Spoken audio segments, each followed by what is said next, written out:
On a pris sur nous, tout le peuple juif, un serment. On a dit Zéli ve'anvehu. An vehu, jeu de mots, ani vehu, moi et lui. Je vais lui ressembler. Quand une grande actrice s'appelle Shirley, des milliers de parents appellent leur fille Shirley. Le plus grand compliment qu'on peut faire à quelqu'un, c'est vouloir lui ressembler.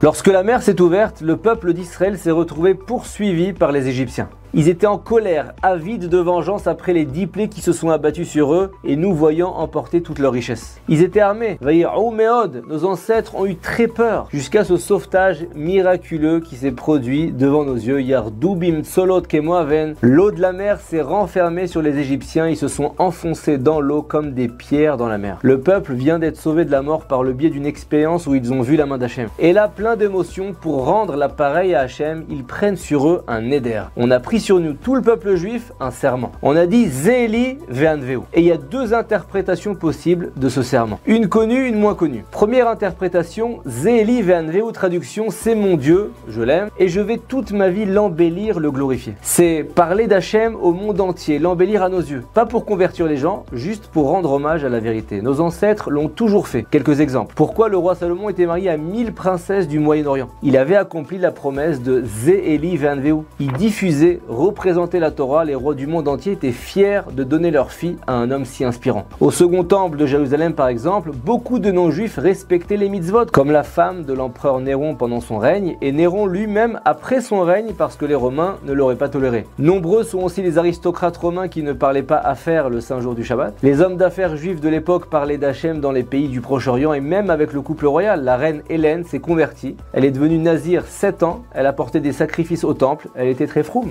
Tout cela parce que nos ancêtres n'étaient pas silencieux pendant des centaines d'années. Ils diffusaient le Zéli ve'anvehu. On était fiers d'Hachem, on diffusait sa grandeur là où on allait. Aujourd'hui, bon, comme enseigne le Rav Avigdor Miller, on doit déjà parler d'Hachem à nous-mêmes, aux nombreux juifs ignorants déjà. Et puis faire pénétrer les mots de la prière, notamment dans les psuké des Imra, ces psaumes tous les matins qu'on récite et qui font grandir l'honneur d'Hachem au lieu de la bâcler. Mais il y a une seconde explication de ce serment de Zéli ve'anvehu qu'on a tous pris. C'est rapporté par Rabba Shaul dans la Gemara, c'est moins connu, c'est un chidouche. An vehu, jeu de mots, ani vehu, moi et lui. Ça veut dire je serai comme lui, je vais lui ressembler. Quand on admire quelqu'un, on veut lui ressembler. Quand une grande actrice s'appelle Shirley, des milliers de parents appellent leur fille Shirley. On entend ce prénom dans la rue. Pourquoi les Lubavitch portent un chapeau tourné vers le bas? Parce que le rabbi l'a fait. S'il va tailler sa barbe d'une certaine façon, ces chassidim vont faire de même, ils veulent ressembler à leur juif de référence. Le plus grand compliment qu'on peut faire à quelqu'un, c'est vouloir lui ressembler. Mais nous, on veut ressembler à Hachem. Alors comment je m'y prends? J'adopte les traits de caractère, je me cale à la conduite de Dieu dans ce monde. Entre parenthèses, vous savez que la nature humaine fait qu'on ressemble à ceux qu'on admire. Si vous admirez votre chien ou un influenceur Instagram débile, à vous de voir qui vous suivez, vous allez lui ressembler. Le créateur du monde unique a toutes les qualités les plus parfaites. C'est ça notre idéal. Glorifier Hachem en calquant ses midotes, c'est le meilleur moyen de réussir notre vie. Parfois tu vois un chazan ou nous-mêmes à la synagogue, il chante super bien la prière Az Yashir Moshe avec une voix magnifique. Il t'émeut. Mais si en rentrant chez lui, son petit-déj il est pas prêt, il se met vite en colère a priori à la synagogue, il ne pense pas aux mots qu'il prononce. Dans la prière, on parle de la patience de Dieu à la colère. Chanter comme un coq des louanges à Dieu, c'est facile, mais faire pénétrer les louanges et les qualités d'Hachem en nous pour l'imiter, c'est la plus belle louange